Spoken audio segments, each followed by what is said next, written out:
برابر دي.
ها دې کښتۍ ته به اوس وایو له خیره سره چې تاسو راشئ.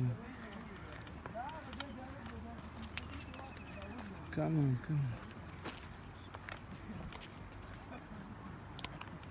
دا کښتۍ راځي دې سره بیا دې طرف ته مونږ ځو هغې طرف ته.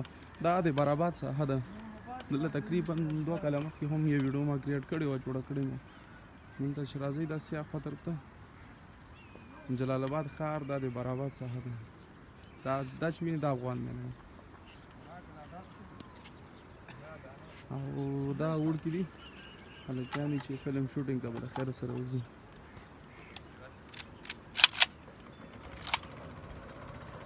کښتۍ هم حرکت وکړي انشاءالله بخیر.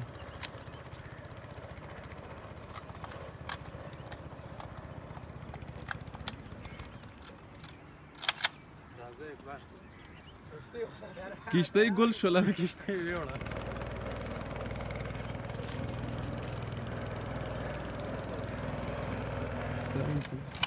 کښتۍ